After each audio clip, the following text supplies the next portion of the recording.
orang yang pemula di drone itu mengalami hal yang sama. Teman-teman, sebelum terbang, izinkan saya mengemukakan pendapat saya tentang kemungkinan progres drone di Indonesia dan kenapa YouTuber itu nggak menjawab pertanyaan.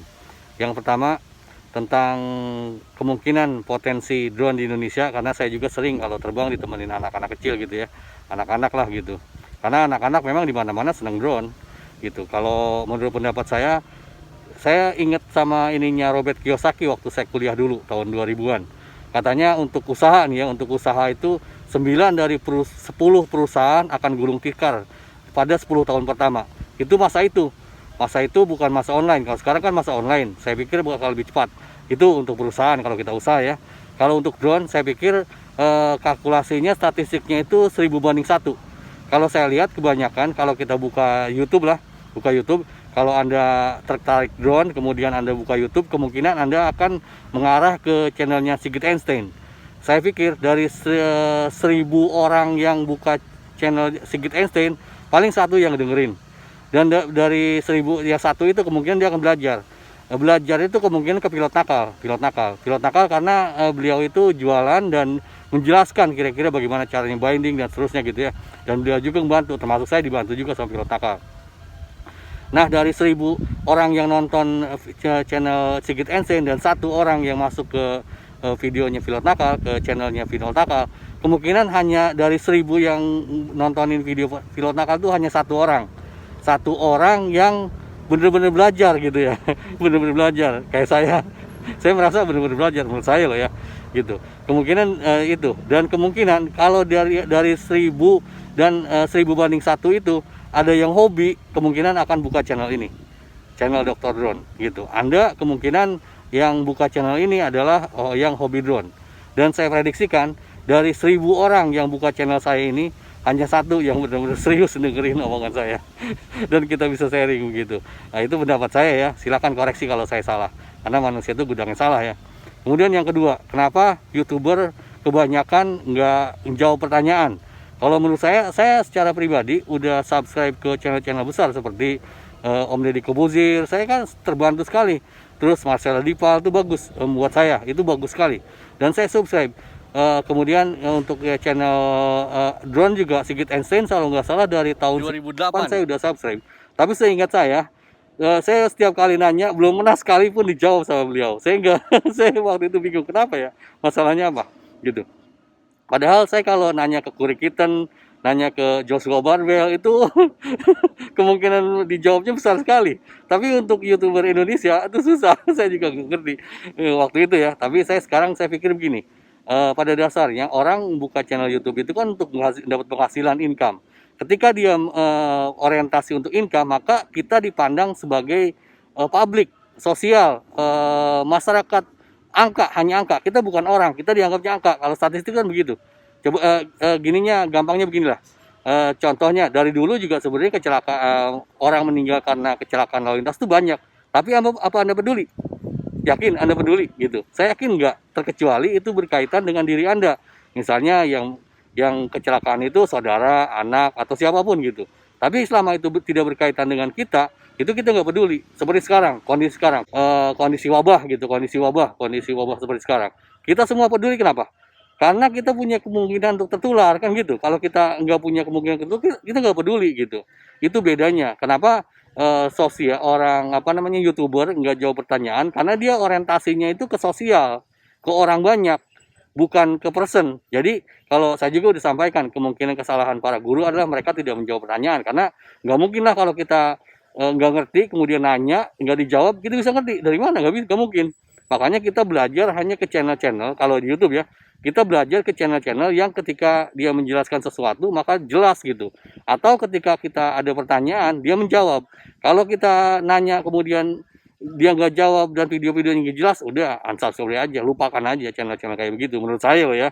Ya silakan koreksi kalau saya salah gitu. Untuk sekarang itu yang saya sharingkan tentang bagaimana YouTuber tidak menjawab pertanyaan dan potensi drone di Indonesia. Selanjutnya saya akan menyampaikan kemungkinan kesalahan ketika kita belajar drone di video selanjutnya ya. Saya sedang mempersiapkan itu.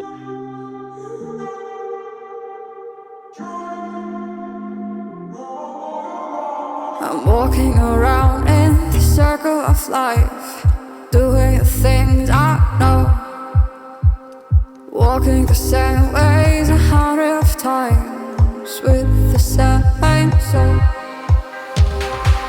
But do you ever try to path on the right side, put it up in your mind?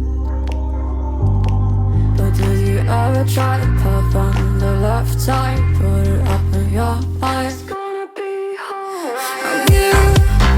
You run, try, roll your mind. You run, try, roll your mind. You run, try, roll your mind. You run, try, roll your mind. Seeing all the water in familiar eyes, doing the things they know, talking about the same old stories they've heard about the people they think they know.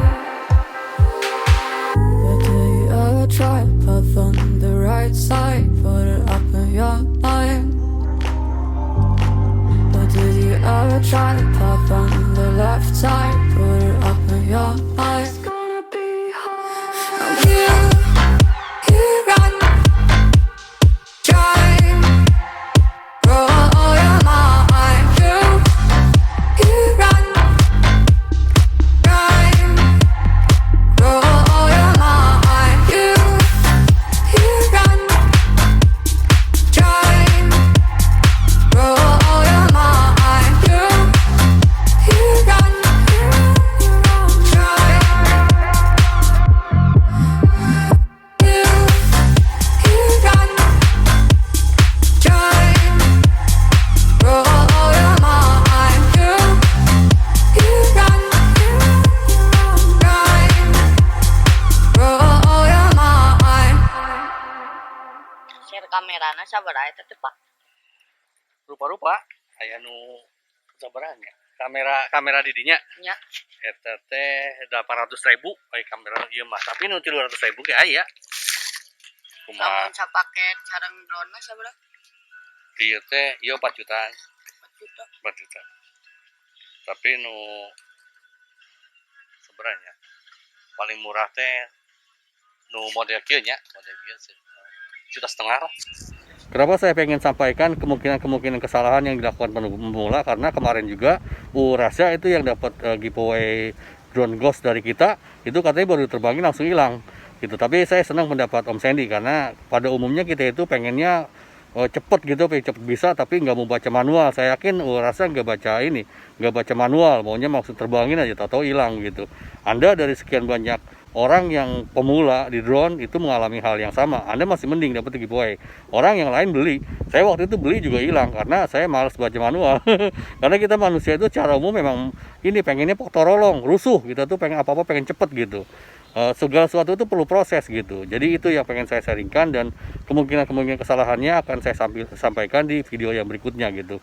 Pokoknya tetap semangat aja di di usahanya masing-masing gitu. Dan kita fighting, selama kita berusaha memberikan yang terbaik gitu, insya Allah kita akan bisa survive gitu. Kira-kira demikian yang saya sampaikan. Terima kasih, Sob.